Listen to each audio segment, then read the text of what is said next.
All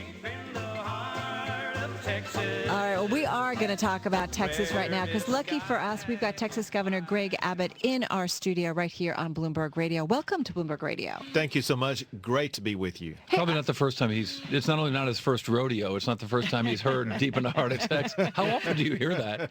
Every time you walk, you go, roll out of stage and say hello to people. And every time I come to New York. Let me ask you, we spend so much time talking about some very big macro stories, whether it's Greece, whether it's the outlook for interest rates.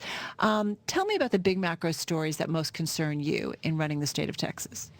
Yeah, we look at the macroeconomics, and we want to make sure that we continue to have job growth in the state of Texas. And so we look at ways that we can generate revenue, attract more businesses, and hold down cost. And that's why we passed a budget in the state of Texas that cut taxes, making the cost of doing business in Texas even better. Looking macro, we know that we need to have a skilled and educated workforce. And so we invest a whole lot of money in advancing education in the state of Texas so that employers from around the globe can come to the state of Texas and have the high quality workforce they need to advance their businesses even further. Are they knocking on your door? Folks, companies from around the globe, tell me about that. They are banging down our door. Texas has been tops in the nation for attracting businesses for a decade now. And if you just look at people, Texas has the largest net migration of new people to the state in the entire country. Interestingly, New York has the worst net out migration of any state. Ouch, that hurt. In the country. So people vote with their feet. Yeah. And they're voting by coming to the state of Texas because we offer opportunity, because Texas is the quintessential entrepreneurial state. If you want to look at the macro picture, there's so many entrepreneurs who want to start a business, grow a business, unfettered by overreaching, heavy-handed government regulations. Texas is that kind of place. so among those regulations, law of the land and therefore the law in Texas as well, how do the recent changes in that affect your ability to attract businesses that are looking for lower costs and maybe don't want to have those healthcare costs? Well, listen, the Obamacare exchanges, for example, and the Obamacare law, not counting the exchanges, exist across the country. Candidly, I'll tell you that the sun has not set on Obamacare.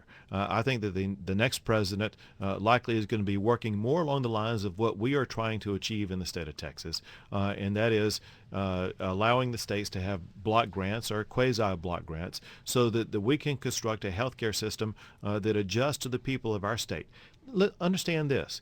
People in the state of Texas know far better how to take care of Texans than does some bureaucrat in some pigeonhole office in Washington, D.C. But you still have a very high rate of uninsured in the state of Texas, from what I understand, maybe even the highest rate. Well, a couple of points in that regard, and that is don't get confused by the imagery and magic wand of, quote, insurance.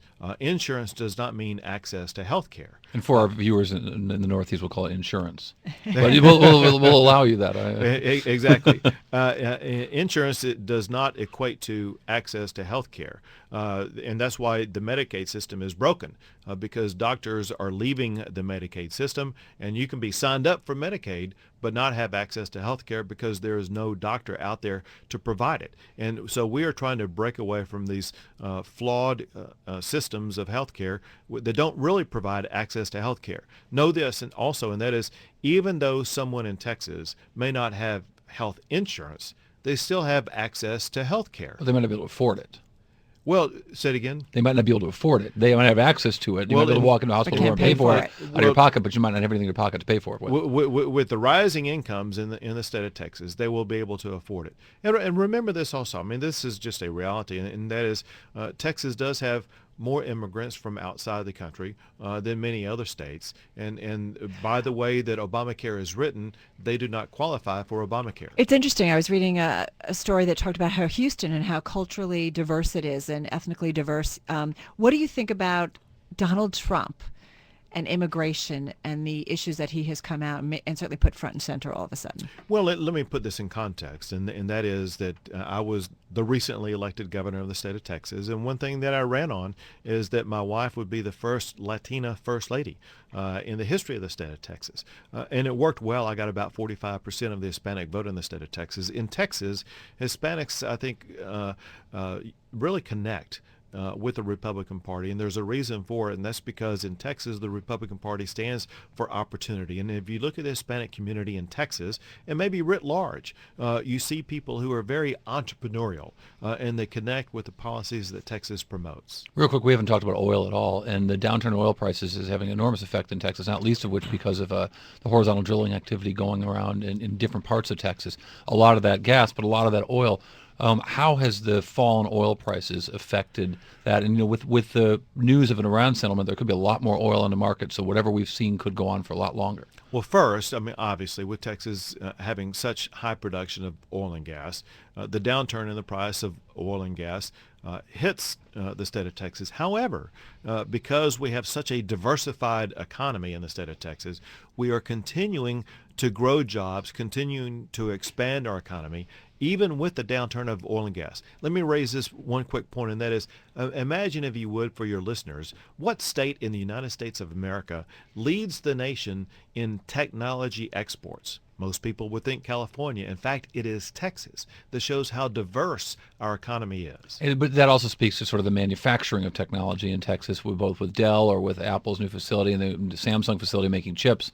You're exactly right. And we've been very effective in attracting those types of businesses and expanding those businesses. In fact, last week, I was shoveling dirt where we were opening up a brand new Facebook facility in the state of Hopefully Texas. not in that nice suit. I was. So let me ask you, because you guys certainly embrace free markets. You believe in that, the state of Texas. So what do you think about a Tesla or an Uber that really want to change how business is done? They want to disrupt these old models. Well, it was very. You guys have pushed back, or Sure. your dealers have pushed back on Tesla. Right. Very interesting, and that is in this past legislative session, there were some proposals that were offered up, bills is what they're called, that were offered up that never got any traction whatsoever.